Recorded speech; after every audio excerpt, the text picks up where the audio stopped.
в автобусах было, но очень шумно, поэтому записываю только сейчас. Хочу вам объяснить, где я вообще, что я тут делаю. Я приехала в город Асан, а именно в средиземноморскую деревню, которую я очень давно хотела посетить.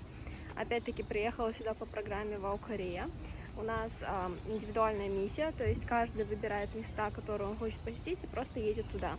Это, кстати, первое мое одиночное путешествие в жизни. Я никогда еще вот так вот в другой город одна не ездила, не путешествовала.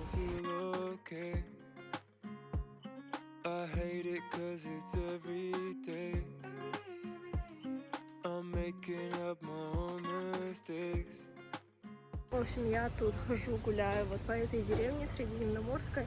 Ну что вам сказать, я ожидала немного большего, потому что на самом деле деревня, ну, очень маленькая. Буквально прошло полчаса, я ее всю уже обошла, везде пофоталась, на меня как на ненормальную все смотрят, потому что я со своей тут большой селфи-палкой и тут, и там.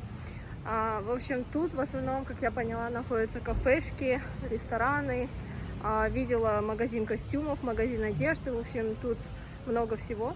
Если честно, сюда добираться немного сложно, но лично мне понравилось, я не жалею, что я сюда приехала.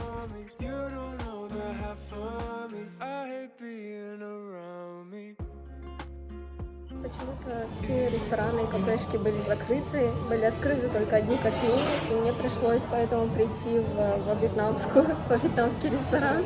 Конечно, совершенно не по теме, средиземноморская деревня в Корее, а я пришла во вьетнамский ресторан. Но, увы, выбора не было, было очень жарко, поэтому я уже не стала искать другой ресторан.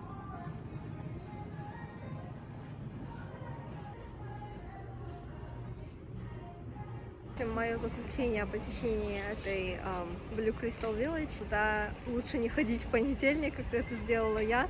По понедельникам многие кафешки, рестораны закрыты, вся деревня, можно сказать, отдыхает. Мне повезло, что хотя бы некоторые кафешки были открыты, я смогла хоть поесть, кофе попить, отдохнуть.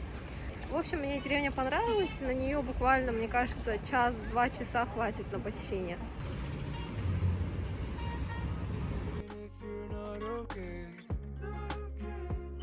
And even if it's every day, just take the time to fix mistakes. I know you'll be okay, I hope you'll never be replaced.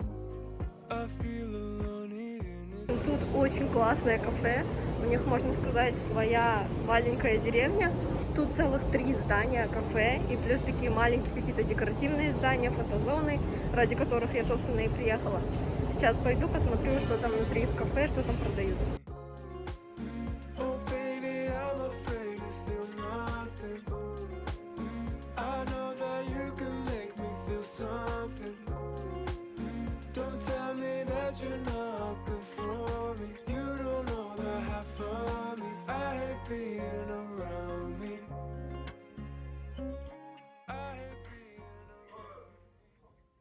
Вчера мне было ужасно плохо, мне кажется, я получила солнечный удар, плюс я была ужасно уставшая, поэтому я даже не смогла заснять отель, в котором я остановилась.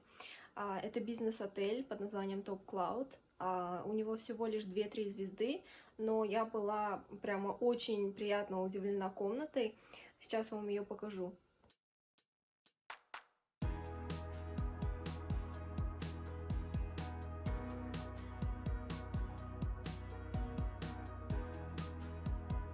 Одна из вещей, которая мне понравилась вот в этой комнате, это вот эта вот большая дверь. Она двигается, то есть можете закрыть либо коридор, либо ванную. Вот так вот можно закрыть коридор и открыть ванную. Пошлите посмотрим ванную. Ванная тоже довольно неплохая, то есть тут есть душевая кабина со всеми принадлежностями. И, как обычно, биде. Во всех корейских отелях, по-моему, есть биде.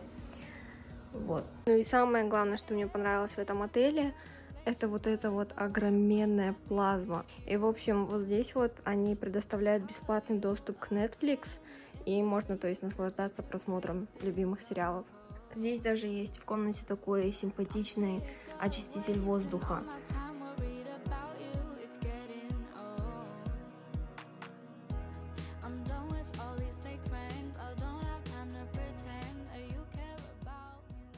Ребята, в общем, я приехала в храм, что мне заложило уши, потому что, видимо, храм на горе.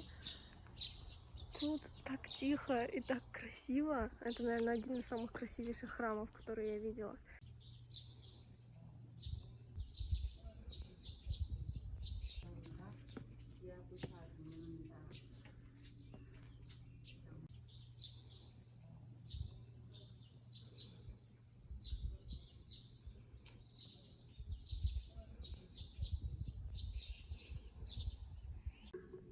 Когда даже в храме есть свое кафе, своя кофейня. Это то место, которое мне больше всего понравилось из всех тех мест, которые я посетила за вот эти вот 2 дня.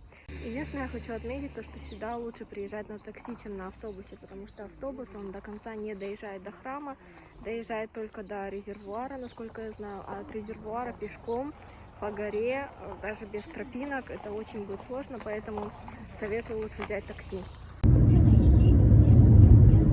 Сейчас, наверное, зайду вот в этот вот ресторан Луфаста, там покушаю, пообедаю и пойду вон туда, в музей.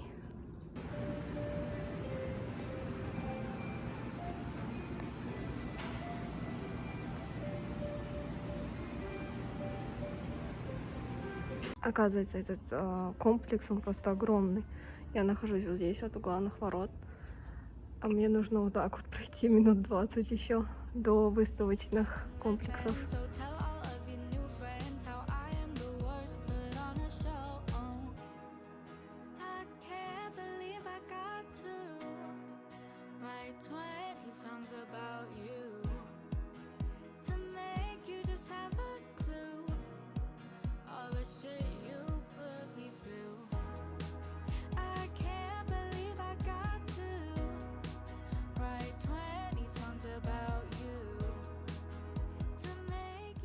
В общем, ребята, тут все строго, когда приходишь в выставочный зал. Нужно вот так вот позвонить по этому номеру, зарегистрироваться. Там автоматически идет регистрация, вам даже не нужно ничего говорить. Потом идти измерить температуру и получаете вот такой вот стикер, то, что все нормально. Если вдруг кто-то заразится из людей, кто посетил тоже это выставочное пространство, с вами обязательно свяжется и скажет.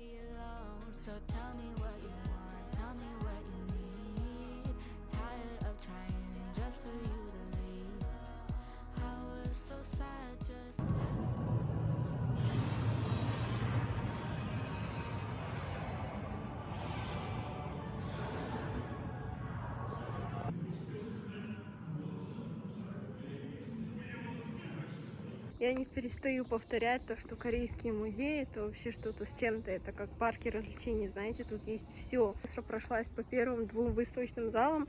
Тут, оказывается, всего их 6 или даже 8, по-моему, вместе с залом с виртуальной реальностью. В общем, я не смогла все обойти. Сейчас, в общем, я бегу на автобусную остановку, поеду в кофейню. Очень красивая кофейня с собственным садом. Кстати, ребят, как-то не по теме, но, видимо, в Сеуле, например, такого нету. Я заметила, что когда я ходила по городам, в Асане и в Чонане, что почему-то все начинают пялиться, откровенно пялиться, смотреть.